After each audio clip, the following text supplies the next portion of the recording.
Bien, comencemos. A medida de que se va incorporando algunos compañeros, voy a ir más o menos aceptando. ¿Ya? ¿Qué les parece que en un principio comencemos con en qué estábamos? Porque me imagino que después en este tiempo hay un cierto reseteo de qué nos encontramos durante este periodo, de más que sí. Así que, ahí estoy subiendo. ¿Ya? Así que, ¿qué es lo que actualmente está para trabajar? Es la guía número 11, ¿cierto? La guía número 11 de interpretación de fuentes estadísticas. Y seguimos más o menos lo mismo. La guía número 10, no sé si hay alguna duda, pero en la guía número 10 estábamos trabajando la fuente estadística en la historia. ¿Ya? Lucas Uribe, aceptando gente. La fuente estadística, es decir, el trabajo con tablas y gráficos. ¿Ya? Entonces, la guía número 10, con respecto a los gráficos, ya. Con respecto a los gráficos, y la guía número 11 es con tablas estadísticas. Entonces, esto es lo que actualmente tienen. Me han llegado pocos trabajos, pero igual creo que es entendible. ¿Ya? Creo que es entendible. Revisando el chat. Dejé abierto el chat en esta oportunidad por si acaso, ¿ah? Pero traten de ocuparlo con la forma más discrecional posible. Buenos Bueno, días, don Diego. Buenos eso días, precisamente. jóvenes. Buenos días, buenos días. Buenos días, social. Buen día, Saludos. Pedro. Y me Buen día. tengo que retirar a Saludos, una social. reunión, don Diego. Ya, no hay problema, Que don esté todo Pedro. muy bien. Voy a echar una miradita a la asistencia y salgo. Ya, Que esté todo bien. igualmente, muchísimas gracias. Bueno verlo de Cuídense, nuevo. jóvenes. Ya, así que sí, de a poco se van incorporando chiquillos. Bueno, con lo que dice relación, entonces lo siguiente. Gráficos, en este caso de tablas, ¿ya? Pero lo mismo de fuente estática, estadísticas, perdón. Entonces estamos más o menos en lo mismo, ¿ya? Es repetir un poquito el ejercicio, en este caso conjugar fuente escrita con fuente estadística para dar una explicación a ella, ¿vale? Me han llegado pocos trabajos, como le iba diciendo, pero lo encuentro totalmente entendible, ya teniendo en consideración de que la última semanita, antes de irnos de las vacaciones del 18, ya había pocos días, pero digamos, estar exigiendo que trabajasen durante la semana de vacaciones, no, a nadie se le hubiese ocurrido. Pero les quedan 2 días, digamos, o el mismo miércoles, obviamente siempre lo pueden entregar un poquito más tarde, si eso es evidente, pero hasta el día miércoles es básicamente solo entrega de los trabajos. Me han llegado algunos, pero la idea es que estas clases sirvan efectivamente para recomponer un poco la memoria de lo que estamos tratando. Entonces, seguimos con nuestros objetivos, ¿ya? Que dice relación con reforzar la habilidad de análisis e interpretación de fuentes estadísticas en las ciencias sociales y reconocer los distintos pasos que conforman el comparar e interpretar fuentes simultáneas, en este caso fuente escrita con fuente de estadística, cuantitativa. Don Diego, discúlpenme la molestia. No se preocupe, dígame no. Recuérdense que hay un nuevo alumno, no sé si lo tiene en consideración en su lista.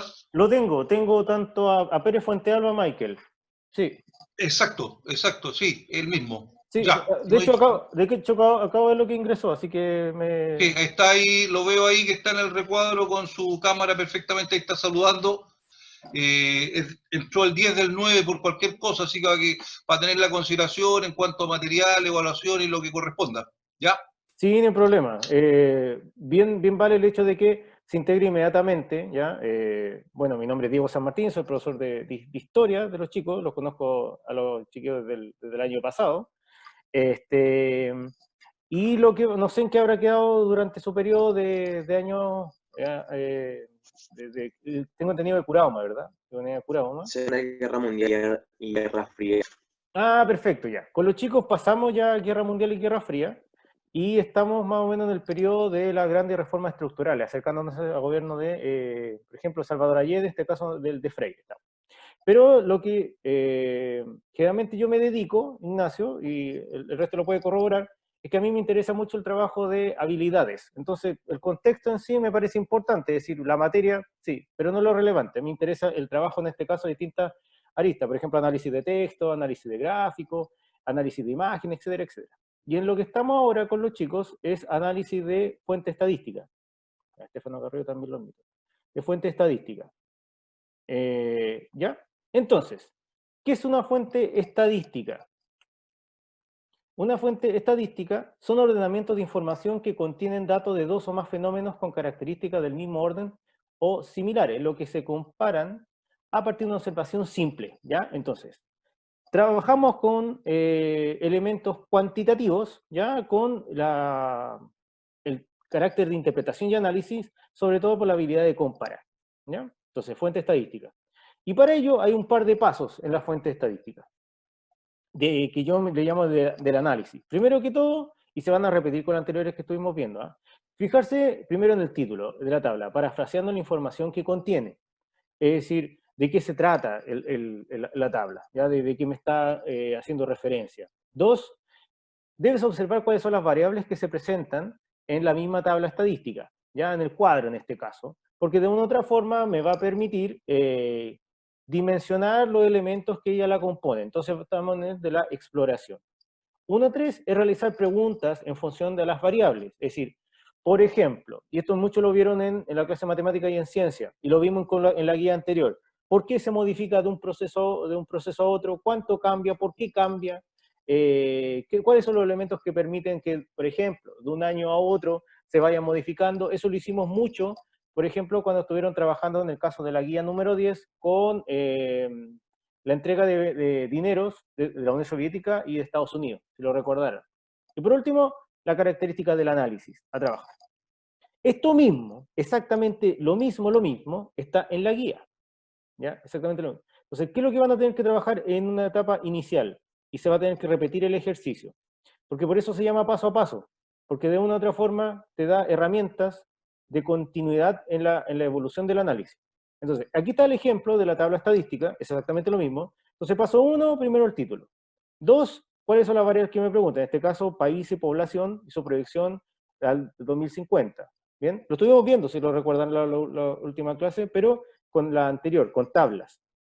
Después me hago preguntas. Pueden seguir exactamente las mismas, ¿ya? Utilizarlas. Y al final hacen el análisis final, el paso 4. Entonces, todo eso acá, en este caso, analizando porcentaje de ingreso total percibido por el 20% más rico de la población. Parten con el título, es decir, de qué se trata. 2, el siguiente paso, las variables. Es decir, no sé, aquí pueden claramente figurar países, Argentina, Colombia, Chile, etcétera, etcétera, y su porcentaje, utilizar la estadística y lo contrastan o lo comparan con Bélgica, Suecia, Noruega, Francia, etcétera, etcétera, ¿ya? Y se preguntan, ¿por qué son distintos? ¿Por qué difieren? ¿Por qué hay tanta diferencia entre uno y otro, etcétera, etcétera? Si quieren buscar más información, incluso sale la fuente, en el Banco Mundial, Informe Mundial del 2012. ¿Ya? Así que, y con eso se llega a una conclusión, ¿ya? Es exactamente lo mismo, ¿ya? Dejar de compartir. Barría. Está ingresando harta gente, pero un poquito más atrasada. Por eso, perdón, que de repente se me va el hilo, pero es por eso, ¿ya? Está ingresando gente, pero un poco más atrasada la clase. Ya. Entonces, lo mismo que lo estoy mostrando en el PPT, Diego Andrade también, ¿eh? Lo mismo que estoy mostrando en el PPT está en la misma guía, ¿vale? Entonces, es seguir el paso. Entonces, repitamos nuevamente el ejercicio. Ya, entonces, cubillos, por ejemplo. Perdón, que es lo primero que veo simplemente, perdón, cubillos. ¿Sí? Ya. Entonces, por ejemplo, ¿de qué se trata esta tabla? Y fue la misma más o menos que trabajamos. Perdón, el cuadro estadístico. ¿De qué se tratará? Una tabla de exportación ¿Ya?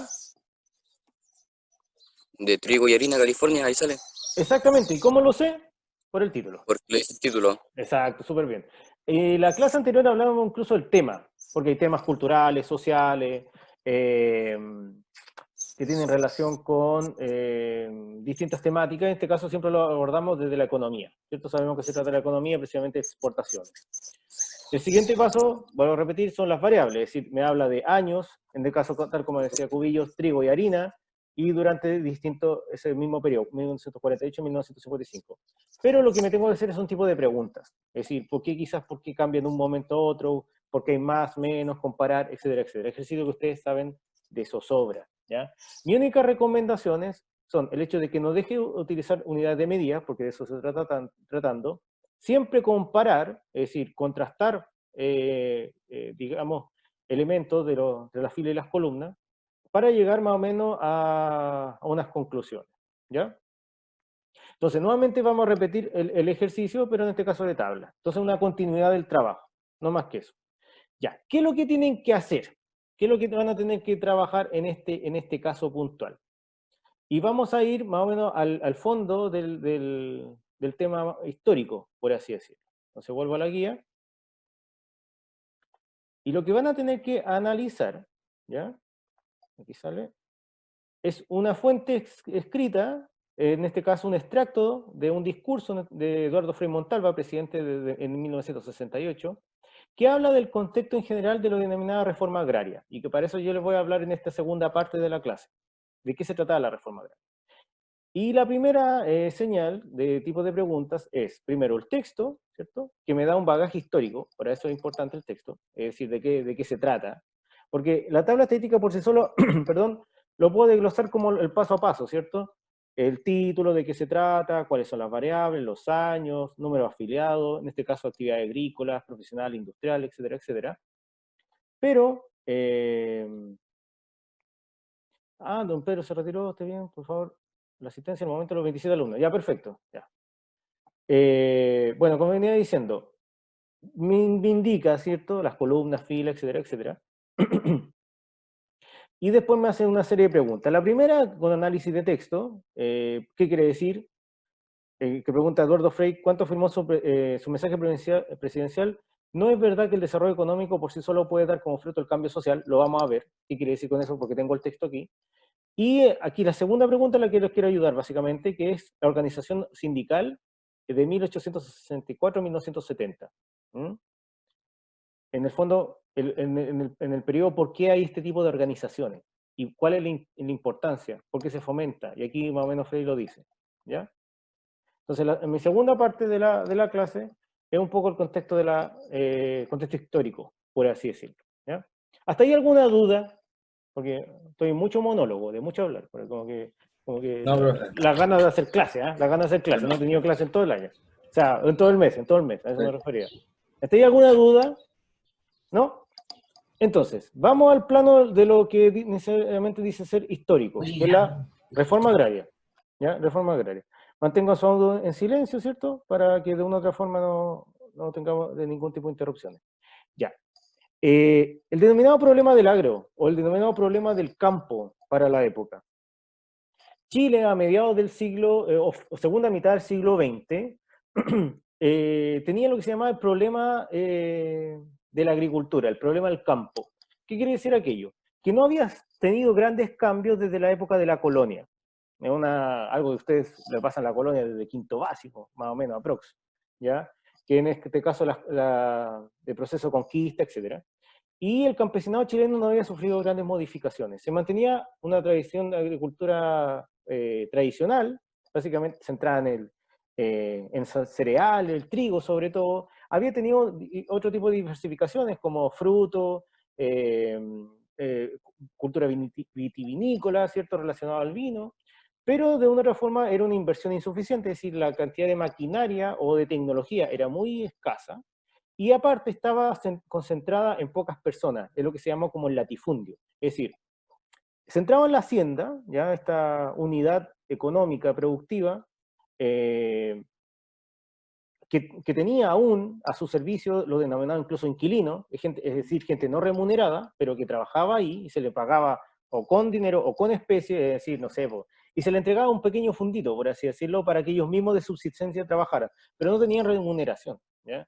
Y estaba concentrada en pequeñas manos, es decir, grandes hectáreas, grandes terrenos, y que muchos de ellos obviamente eran improductivos, porque yo me dedicaré a la extracción de unidades productivas de un sector, pero no completo, ¿ya? Entonces a eso se le llamó la reforma, digamos, cambiar esa estructura. Y a eso iba la reforma, ¿ya? Que no fue un invento de Chile, ¿eh? Ojo, de la época, incluso fue apoyado por los Estados Unidos, la denominada Alianza para el Progreso, fue de una u otra forma poner atención a esto, ¿ya? Quiero alguien que me pueda ayudar con lectura, alguien porque llevo mucho rato hablando, alguien que pueda leer lo que quiere decir con la reforma agraria, ¿ya? Alguien que lo pueda... Yo, Ya, dale. La Ya. reforma agraria. La reforma agraria. La reforma agraria es un proceso de reestructuración de la forma de propiedad y tenencia de la tierra, cuyos principales objetivos, cuando fue aplicado en el país, fueron elevar las condiciones de vida del campesinado, redistribuir la tierra de manera más justa, permitiendo a los campesinos el acceso a su propiedad y aumentar la producción agrícola. Muchas gracias, Benjamín. Ahí está clarísimo, en el fondo, cuáles son los objetivos. Se ponía bastantes metas. Primero, mejorar las condiciones de vida del campesinado. Como le iba diciendo, muchos no eran remunerados, le pagaban con especies, no sé, un par de hortalizas, lo último para comer de la misma la familia, pero no tenía nivel de trazabilidad económica, por así decirlo. Lo otro era la redistribución de la tierra de manera más justa. Como le digo, se concentraba en pequeñas manos, gran parte de la hectárea, gran parte de los terrenos, y que terminaban siendo obviamente improductivos porque no se utilizaban. Y con eso aumenta la producción agrícola, que bien lo cuenta. Si en la época Chile incluso se volvió importador de alimentos, y la idea era hacer de Chile un país que de una u otra forma fuese una exportación, tanto interna como de afuera, digamos. Sacar la ventaja del Valle Central que goza incluso actualmente en nuestro país. Entonces, ¿a qué se llevó a cabo? Un denominado proceso de expropiación. ¿Qué quiere decir la expropiación? Tal como dice ahí el enunciado es, el Estado priva, el Estado entendiéndose como unidad ya macro, a una persona, un titular de un bien inmueble, en este caso empresa, casa, fábrica, a cambio de una indemnización. Entonces, estas tierras muy improductivas, ya Ignacio me levantó la mano, ya voy con eso. Profe, hasta el día de hoy la expropiación existe, ¿no? Exactamente. Es una facultad que tiene el Estado, legal, absolutamente legal, cuando entiende que hay un bien mayor de Y en por medio. Concón quieren hacer una carretera. Exacto. Y cuando hacen Exactamente. las calles a veces se expropian las casas. Exactamente. Justo ese típico ejemplo le iba a dar. Si Profesor, Sí, dime. cuando hacen la expropiación, ¿le dan lo que vale ese pedazo de la casa o ellos le ponen un precio cualquiera? Buena La pregunta. evalúan. Exacto, hacen el denominado avalúo fiscal, ya que obviamente cada propiedad, cada terreno, cada bien inmueble tiene cierto avalúo fiscal, es decir, que por X circunstancia tiene un precio. Está bien, si ese precio Por no la cumple, ubicación y esas cosas, ¿no? Ubicación, totalmente. terreno, todo eso. Lo que Exactamente. tiene cerca y eso. Exactamente, sí, súper bien. Ahora, obviamente, si alguien no queda del todo satisfecho, hay algunos elementos jurídicos, legales, que puede, digamos, apelar, digamos, cada persona natural, cada individuo, pero se subentiende que la expropiación es para un bien mayor. Esa es la mayor característica que tiene la época. Y para ello se entendía lo que le estoy explicando, que los terrenos eran improductivos. Grande hectárea, muy extensa, pero que de una u otra forma no se utilizaba. Entonces a eso ya va la denominada reforma agraria, que se dio en toda Latinoamérica en grandes medidas, México, Brasil, Uruguay, Argentina, Perú, Chile, etcétera, etcétera, pero que cada uno tuvieron distintas diferencias. En Chile se llamó el denominado gradualismo. ¿Qué quería decir eso? Que empezó de a poquito, pero de ahí se amplió muchísimo más. Le inició Alessandri Rodríguez, que en realidad no tuvo mucho efecto, de hecho se le llamó la reforma al macetero, porque en realidad eran terrenos fiscales, pero dio el marco regulatorio legal para ello. Frey sí la amplió mucho con la ley, al promulgar la ley en 1967, ¿ya? La ley 16.640, si no me equivoco, de reforma agraria, en el cual pasaba a un hectárea de 80, más o menos. Alguien tiene activado el audio, perdona. No sé quién será, pero para que lo dejen en silencio, simplemente porque me distrae un poquito. Ya, ahí está. Entonces, la idea de Frey, tal como dice aquí, se crearon asentamientos agrícolas y cooperativas donde se fomenta el trabajo comunitario y asesoría técnicamente. De cumplirse la meta, los predios pasarían al campesino definitivamente. No es que de una u otra forma a un dueño, en este caso, se llegase y se le quita el terreno de buena primera, no. Máximo, un hacendado, un dueño, podía tener una ampliación de 80 hectáreas, pero con los requisitos, efectivamente, si cumple con metas, hace de su tierra una tierra productiva. Pero si no, va a tener que pasar a manos del Estado, y el Estado, ¿qué hace con ella? se la termina adjudicando, otorgándosela a cooperativas agrícolas de campesinos, con la finalidad de que ellos mismos hagan su proceso productivo. ¿Ya? Lo cual hace muy interesante, porque en el fondo tenía asesorías técnicas, ayuda económica, porque partimos más o menos de cero, ¿cachai? O sea, un campesino que estaba más o menos dedicado simplemente a arar la tierra por su unidad personalmente, pasa de una forma a pensarse que esta cooperativa es un gran empresariado, ¿ya? Bueno, en el gobierno de Frei se inicia todo, pero que lo lleva mucho adelante es Salvador Allende. Ahí el nivel de las expropiaciones son muy amplias, son mucho más grandes, ¿ya? Y tengo aquí mismo más o menos gráfico, antes de ir al texto, que en el fondo cuánto aumentan las expropiaciones durante ese periodo. Mire, fíjense bien, del periodo de 1965 al 70, que es el gobierno de Eduardo Frei, el número de predios son de 1.408, ¿ya? Que benefician a 20.976 familias. Aquí, en tanto de riego como de secano, la totalidad de las hectáreas llegan a cerca de 5.500, la supera las 5.500. Pero hacia el gobierno de Salvador Allende y los últimos años, prácticamente eso no alcanza a duplicarse, pero sí logra un aumento bastante exponencial, tanto en la cantidad de predios, como en su cantidad de tanto de riego como de secano, y la cantidad de empresas, o sea, perdón, de familias beneficiadas, 33.948, lo que da una totalidad del periodo del 65 al 73 de 54.924 familias. Cuando hablamos de familias, hablamos de muchas unidades de las mismas, ya no estamos hablando de un individuo. Entonces, pasan mucho a fomentarse, digamos, un desarrollo de entrega de tierras a personas que nunca antes la habían tenido y manejado por sí solas, ¿ya? Lo que hace bastante espectacular la época, tratándose de que son gobiernos sucesorios y que son bastante distintos entre sí, ¿ya? Se supone que Dime. Se supone que los gobiernos de distintos presidentes fueron impulsando el campo agrícola, Exactamente, esa es la gracia. brindando tierra o no. Exactamente, esa es la gracia. Mucho tenía que ver, buena la acotación de Benjamín, pero mucho tenía que ver porque un gobierno puede ser de derecha, otro de izquierda, de hecho, estos lo eran, ¿ah? Alessandri, un gobierno de derecha, Frei, un gobierno de centro, y bueno, y Allende, un gobierno de izquierda. Entonces, pero de una u otra forma se entendía que era tanto el atraso económico y Chile era muy poco competitivo, que esto se debería realizar igual. Ahora, ¿cómo lo llevaron a cabo cada uno? Eso fue obviamente distinto. Eso fue muy, muy distinto, ¿ya? Probablemente con Salvador Allende se acentuó mucho, las expropiaciones se ampliaron muchísimo, pero de una u otra forma, la gradualidad, es decir, el paso de ser reforma se amplió a una cobertura de lo que él llamó como la vía chilena al socialismo. Pérez Fuentealba, perdón, tiene una consulta. Profe, cuando, no me acuerdo quién de ellos tres privatizó las carreteras, pero cuando fueron privatizadas nuestra economía creció un poco. Mira, los efectos de la reforma en sí, a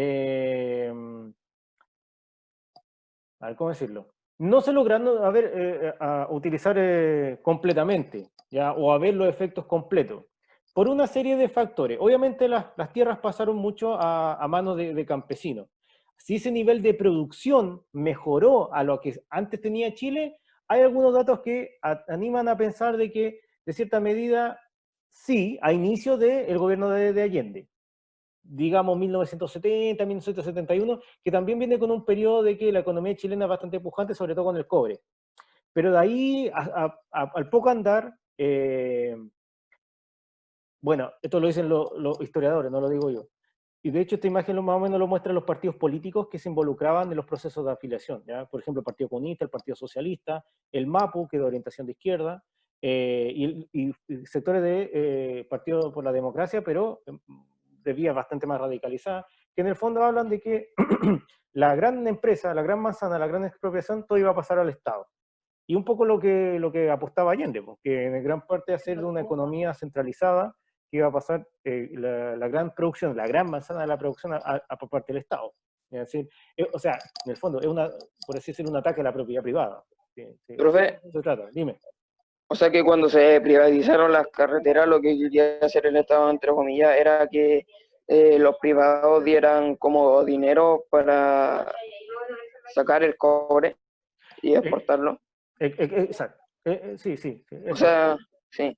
Sí, sí, lo que pasa es que, claro, O eso sea, el Estado se está aprovechando de las carreteras para es algo que, así, ¿o no? es que mira, O de los privados. claro, es que, mira, a ver, para hacer una idea, el Estado en realidad no busca un aprovechamiento propio.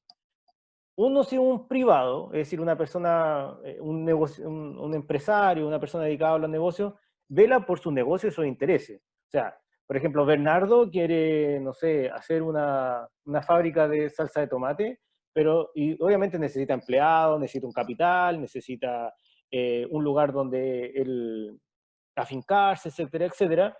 Pero Bernardo lo que él quiere es que todo lo que él invirtió después gane con ello. No tiene otra finalidad, Bernardo quiere ganar plata nomás. El Estado no piensa en eso. Piensa de una u otra forma cómo yo logro beneficiar a muchas familias más y muchas cantidades más. ¿Ya? Y para eso necesita siempre presupuesto y necesita dinero como cualquier cosa que uno necesitará. Y en ese sentido, por ejemplo, el cobre fue facilitador de eso. Recuerden que el cobre en ese periodo pasó a ser mano enteramente chilena, lo que se llamó la nacionalización del cobre.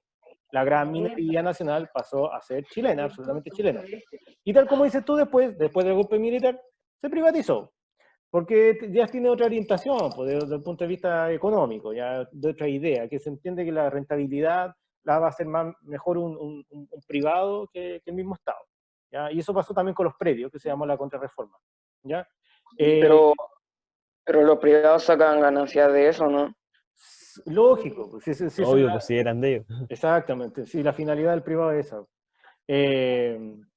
¿Ya?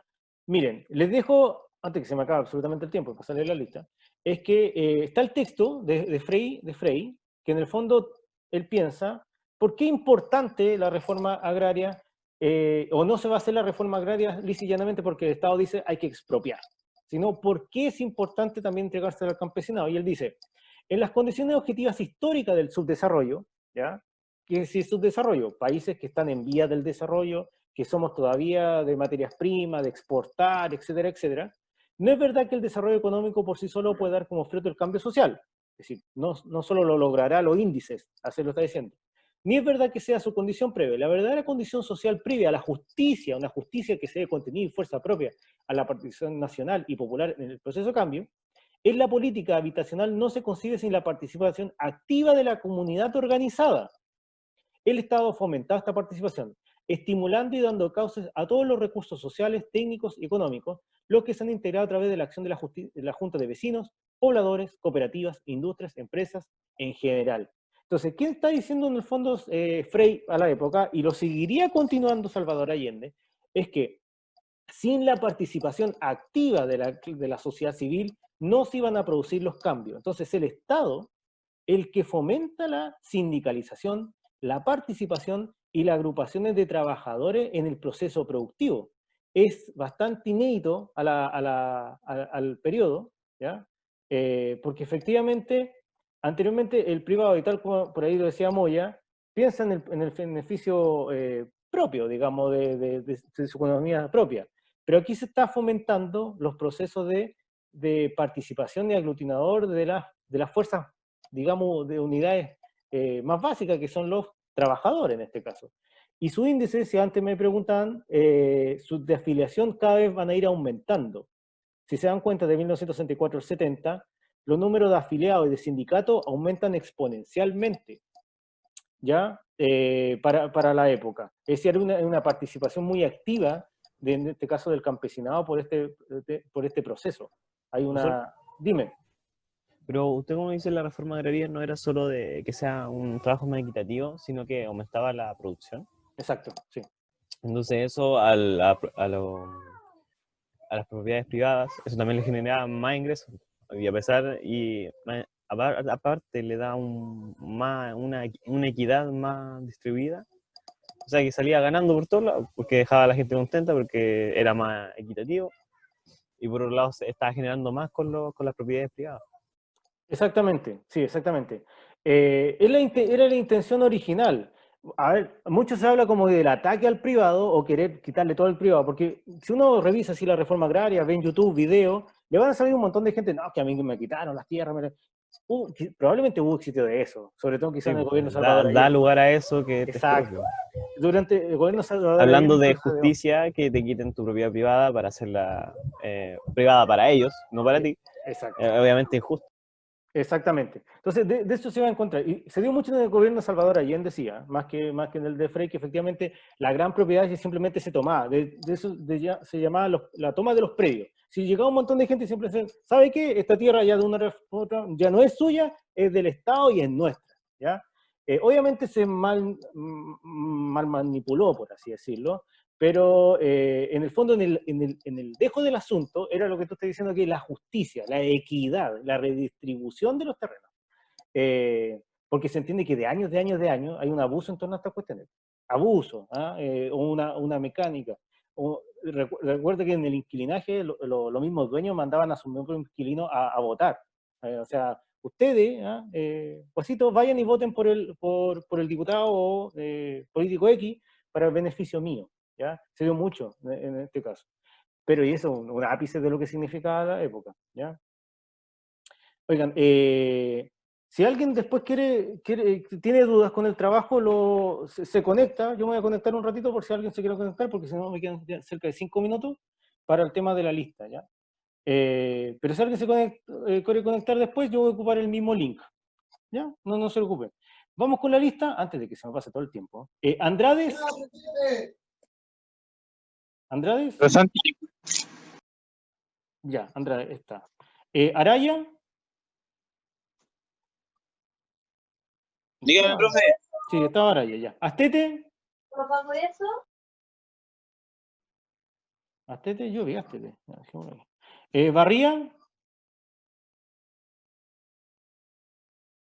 Yo también vi Barría, no sé. Carvajal. Presente. Ya. Contreras, Benjamín, también. Sí, está Contreras. Presente. Cubillos también está. Delgado. Parece que no. Presente, profesor. Ah, Delgado ahí está, perdón. Díaz, Moisés. Presente, profesor. Ya. Escobar, Nicolás. Presente, profe. Ya. Fuensalida, Cristóbal. Fuensalida. Ya. Garrido, Estefano. Presente, profe. Sí. Iván Garrido. Presente. Godoy. Presente, profe. Guzmán. Presente, profe. Ya. Enríquez. Presente. Ibarra. Ibarra, no sé. ¿No? No sé, no. Jasme. Puso presente por el chat. Ah, ya, ok, gracias. Gil.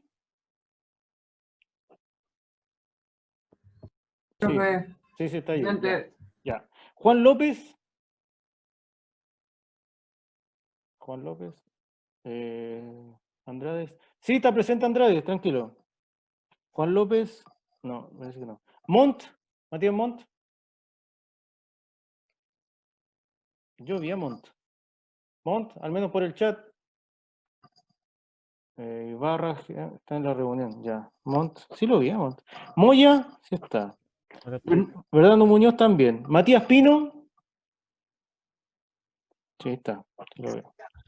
Quirós.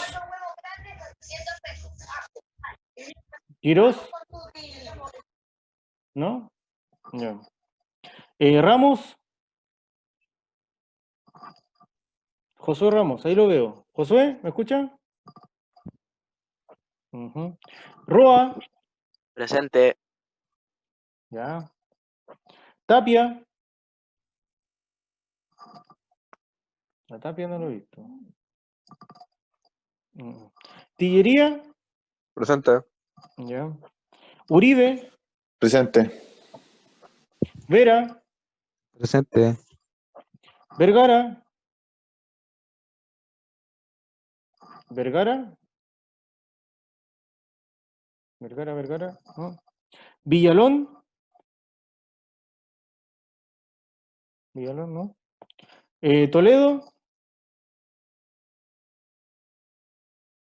¿No? Y Pérez. Presente. Ya. Profe, Barría Dime. presente. Barría, sí, lo tenía Barría. ¿Y Mont tuvo un problema? Sí, se dejé presente a Mont. Dejé presente a Mont. Bueno, algo ya había visto el oficial en realidad. Después se fueron saliendo un poquito. Ya. Lo que pasa es que es importante pasar la lista. Ya, a lo que iba. Me voy a conectar un poquito en un rato, ocupar el mismo link. Yo al menos me voy a conectar, porque siento que hay algunas cosas que me faltaron verlas completamente. Para que quede todo solucionado con respecto a la guía, ¿ya? La idea es que la trabajen hasta el día miércoles, está para efectuarla en el Classroom. A Villalón, justo se conectó Villalón. ¿Ya? Así que yo al menos yo me voy a conectar. Si alguien se quiere conectar en el mismo link, lo voy a hacer. Dime Barrea. Yo le envié ayer la tarea, pero me la podría revisar a ver si estoy mal para así conectarme, ¿no? Sí, dale, conéctate en el mismo link. Si alguien vuelvo a insistir, si alguien se quiere volver a